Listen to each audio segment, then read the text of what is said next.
Okey, baiklah murid-murid. Hari ini kita akan sambung pelajaran minggu lepas dengan tajuk yang sama iaitu kelab dan persatuan.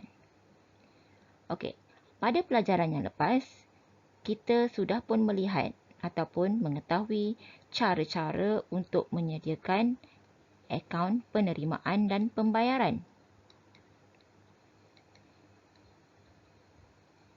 Yang mana akaun penerimaan dan pembayaran ini adalah seperti buku tunai. Yang kedua, murid-murid juga sudah pun mengetahui ataupun memahami cara untuk menyediakan akaun yuran. Okey, pada hari ini kita akan teruskan pelajaran kita dengan menyediakan akaun pendapatan dan perbelanjaan.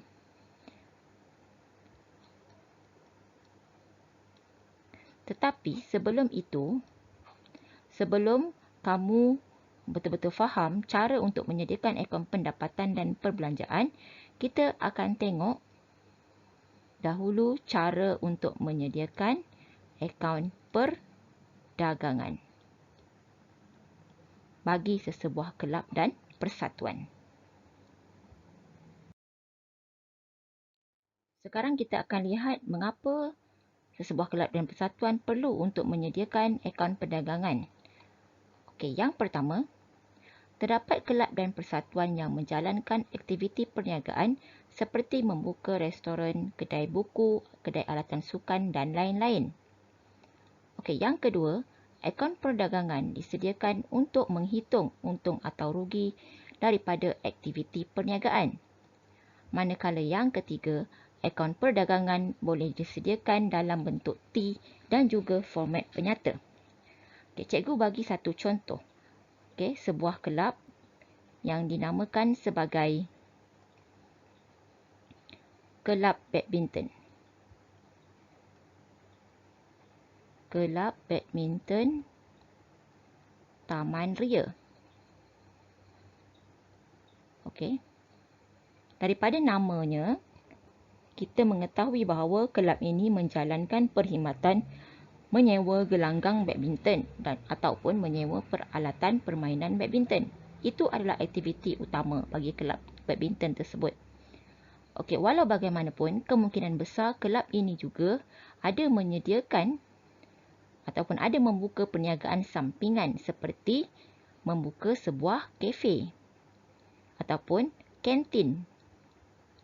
Okey, ataupun kafeteria. Okey, maksudnya sekarang kalau ahli itu menggunakan kemudahan yang disediakan oleh kelab badminton, okey, selepas mereka sudah bermain badminton, mereka boleh pergi ke kafe ataupun kantin untuk minum ataupun makan. Jadi segala aktiviti sampingan itu, okey, kita perlu kira adakah aktiviti sampingan tersebut memberi keuntungan ataupun kerugian kepada kelab badminton tersebut. Okay, jadi bagaimana cara kita untuk menghitung untung atau rugi? Okay, tengok sini, menghitung untung atau rugi daripada aktiviti perniagaan. Okay, caranya adalah dengan kita menyediakan akaun perdagangan bagi perniagaan tersebut. Okay, sekiranya kelab badminton Taman Ria menyediakan kemudahan kafeteria, jadi kita perlu menyediakan akaun perdagangan bagi kafeteria tersebut. Dan akaun perdagangan itu boleh disediakan dalam dua bentuk, iaitu bentuk T ataupun bentuk penyata.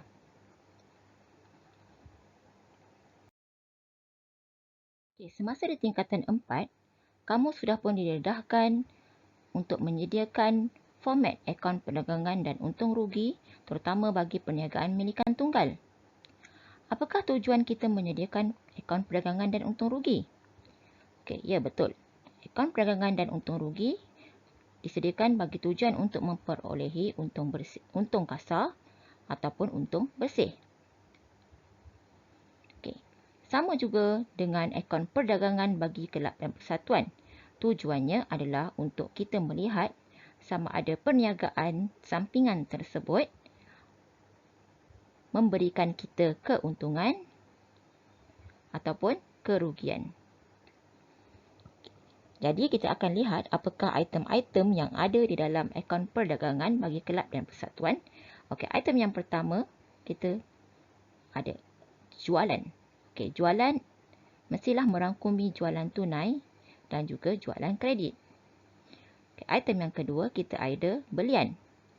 Okey, pun sama. Kita mesti rangkumkan ataupun tambahkan antara jualan tunai dan juga jualan kredit. Okey, yang ketiga kita ada inventory awal. Inventory awal apa? Okey, kalau daripada contoh yang cikgu bagi tadi, kelab badminton membuka sebuah kafeteria ataupun kafe. Jadi inventory awal yang dimaksudkan adalah inventory awal bagi kafe tersebut. Okey. Begitu juga dengan inventory akhir adalah inventory akhir bagi kafe tersebut. Okey, manakala yang terakhir adalah belanja pengendalian. Okey, belanja pengendalian biasanya yang terlibat adalah lesen perniagaan dan juga upah pekerja. Pekerja apa? Kalau kelab badminton tersebut membuka perniagaan kafe, jadi upah pengendalian yang terlibat adalah jadi belanja pengendalian perniagaan yang terlibat adalah upah bagi pekerja kafe tersebut.